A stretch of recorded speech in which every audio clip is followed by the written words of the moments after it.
வணக்கம். நான் தான் உங்க தமிழ் பேச்சு எங்கள் மூச்சு நாகமுத்து பாண்டியன். இன்றைக்கு இந்த காணொளி வாயிலாக நாம என்ன பார்க்க போறோம் அப்படின்னா, கடலும் கிழவனும் அப்படிங்கிற ஒரு புத்தகத்த பத்தி தான். சமீபத்தில் இந்த புத்தகத்தை ஒரு புத்தக திருவிழாவில் ரூ. 100 பணம் குடுத்து வாங்கினேன். இப்போ இந்த காணொளிய பார்த்துக்கிட்டு இருக்கிற உங்கள்ல யாராவது ஒருத்தர் என்கிட்ட வந்து, "உனக்கு ரூ. 1,00,00,000 தரேன் இந்த புத்தகத்த எனக்கு குடு" அப்படின்னு நீங்க கேட்டீங்கன்னா, இதே மாதிரி வேற புத்தகத்த தான் உங்களுக்கு வாங்கி தருவேனே தவிர, ஒருபோதும் இந்த புத்தகத்தை நான் தரமாட்டேன். ஏன்னா, எனக்கு இது விலை மதிப்பற்ற ஒரு பொக்கிஷம். அதற்கான காரணத்த இந்த காணொளியினுடைய முடிவுல நான் சொல்றேன். இப்போ நம்ம கதைக்குள்ள போயிரலாம். நெறைய பேர் இந்த கதைய படிச்சிருப்பீங்க. இருந்தாலும் நான் படித்தவரை என்னை கவர்ந்த சில விஷயங்களை உங்கள்ட்ட பகிர்ந்துக்கலாம்னு நான் ஆசைப்படுறேன். ஆங்கிலத்தில் "the old man and the sea" Ernest Hemingway இத எழுதியிருக்காரு. தமிழில் அற்புதமாக ரிதம் வெளியிடுதை வெளியிட்டிருக்கிறார்கள். இந்த புத்தகம் தான் அது. இப்போ நம்ம கதைக்குள்ள போயிரலாம். இந்த கதையினுடைய சுருக்கமான சாராம்சம் என்னன்னா, ஒரு மீனவ கிழவன் இருக்கிறார். கடலுக்கு போறார். எந்த மீனுமே கிடைக்காம அவர் திரும்பி வரார். உடனே அப்பகுதி மக்கள் அவரை அதிர்ஷ்டம் இல்லாதவன் என்று சொல்லுகிறார்கள். ஆனாலும் அவர் ஒரு நாள் நம்பிக்கையோடு பெரிய ராட்சச மீனை கடலுக்கு போய் பிடிச்சிட்டு வரார்.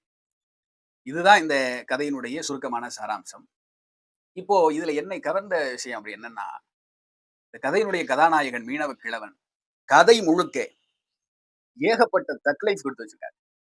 முதல்ல தக் லைஃப்னா என்னன்னு நம்ம பார்க்கணும். நமக்கு தெரிஞ்ச தக் லைஃப் என்ன? ஒருத்தர் ஒரு டயலாக் சொல்லுவாரு. அவர் தலையில தொப்பி, கருப்பு கலர் கண்ணாடி இதுதான். கழுத்துல செயினு, ஒரு மியூசிக் இதுதான். ஆனா அதுக்கு உண்மையான அர்த்தம் என்ன? அத நம்ம தெரிஞ்சுக்கணும். தக் லைஃப் அப்படிங்கிறது இழப்பதற்கு எதுவுமே இல்ல. எல்லாத்தையும் இழந்தாச்சு. அப்படிப்பட்ட ஒரு வாழ்க்கை. அத கூட துணிவோடு, நம்பிக்கையோடு எதிர்கொள்வது தான் தக் லைஃப். அந்த மாரி தனக்கு துன்பம் வருகிற போதெல்லாம் இந்த தாத்தா அத துணிச்சலா எதிர்கொண்டிருக்காரு.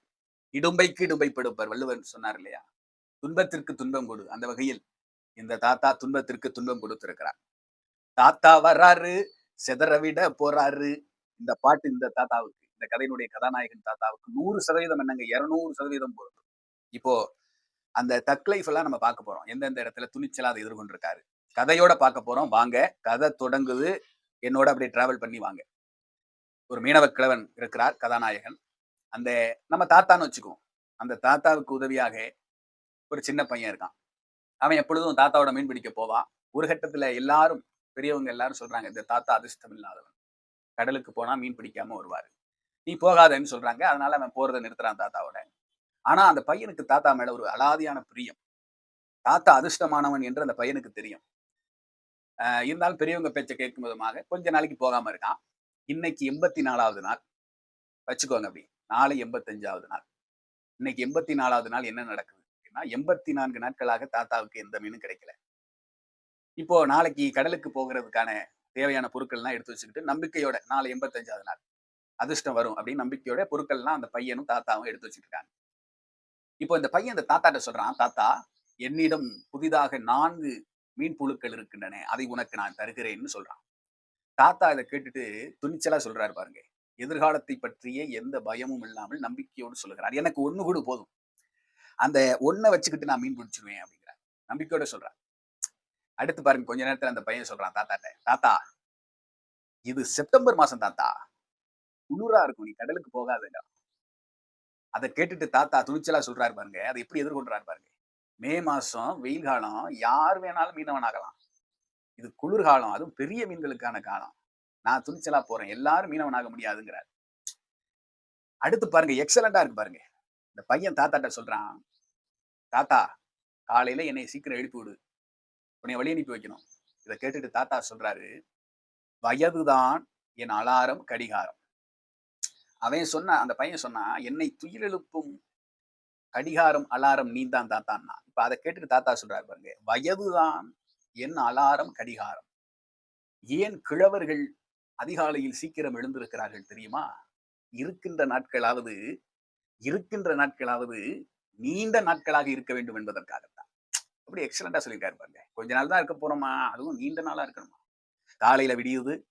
பையன விட்டுட்டு தாத்தா மட்டும் சிங்கிளா தன்னுடைய சிறிய படகு எடுத்துக்கிட்டு ஆழ்கடலுக்கு போறாரு. தூண்டில போடுறாரு.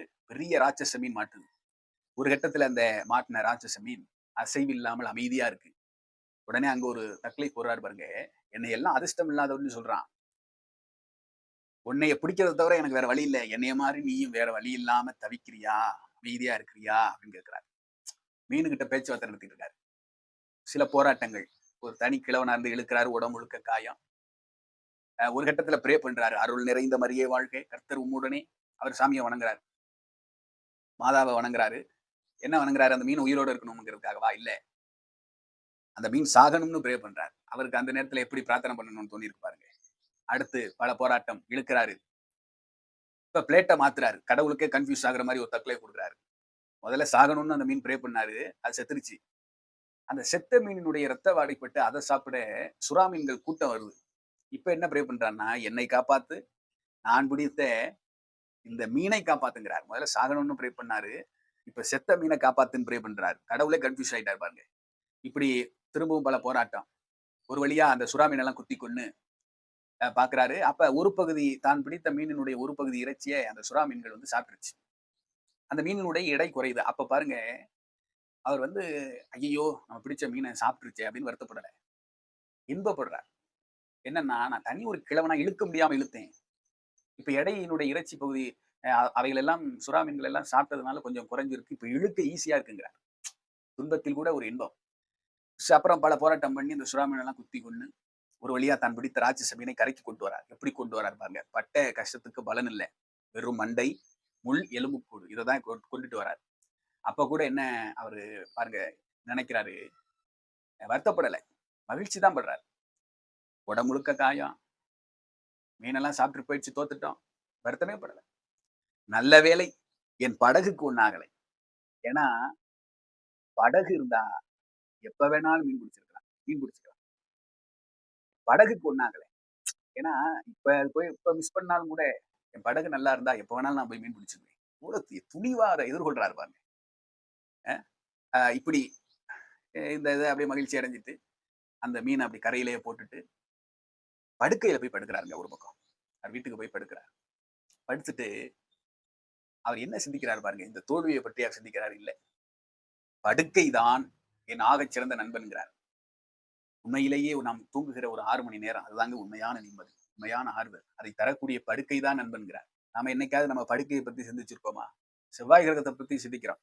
செவ்வாய் கிரகம் எப்படி இருக்கு? நம்ம பூமி மாரியே இருக்குமா? ஆனா, நாம படுத்திருக்கிற படுக்கைய பத்தி சிந்திக்க மாட்டோம் பாருங்க. சின்ன விஷயம் தான். ஆனா, அத எவ்வளவு அருமையா அந்த கதையில சொல்லியிருக்காங்க பாருங்க. அந்த தாத்தா சிந்திக்கிற மாரி. இது ஒரு பக்கம். இன்னொரு பக்கம்.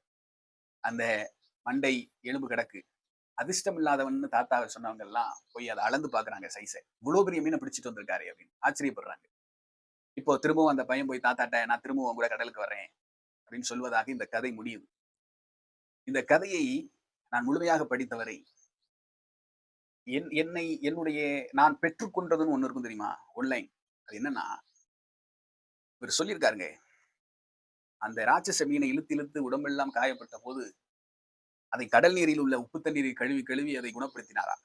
அவரே சொல்லியிருக்கார். "வளைகுடா சமுத்திர இந்த நீர் எல்லாம் வல்ல எப்பேர்ப்பட்ட நோயையும் போக்க வல்லது." அந்த வகையில் அதிர்ஷ்டம் இல்லாதவன்னு தாத்தாவ சொன்னாங்க இல்லையா? அப்பகுதி மக்களினுடைய மனநோயையும் அந்த கடல் போக்கியிருக்கிறது. மீன பிடிச்சுட்டு வந்துட்டார். நான் பெற்றுக்கொண்ட அந்த ஒன்லைன் சொல்றேன் பாருங்க.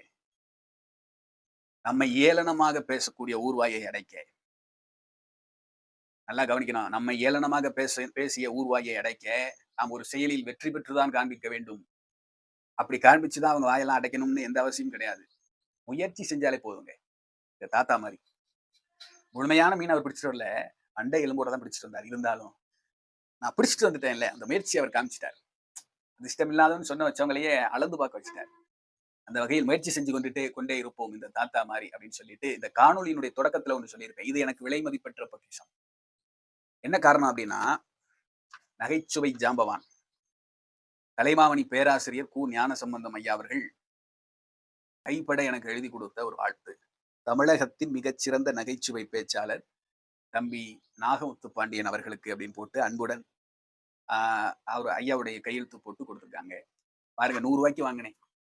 ஆனால் எப்பேற்பட்ட வார்த்தைகளால், வாழ்த்துக்களால் இது விலை மதிப்பற்ற பொக்கிஷமாக இன்னைக்கு மாறி இருக்கு பாருங்க. இந்த நேரத்தில் ஐயா அவர்களுக்கு என்னுடைய நன்றியினை தெரிவித்துக் கொள்கிறேன். நீங்களும் இது மாதிரி புத்தகங்களை வாங்கி நல்ல தருணங்களை சேர்த்து வையுங்கள். இது கதைங்க. இது கதை கிடையாது. ஆமா. அந்த வகையிலே மகிழ்ச்சியோடு இந்த காணொளியை நான் முடித்துக் கொள்கிறேன். நன்றி, வணக்கம். அடுத்த காணொளியில் சந்திப்போம்.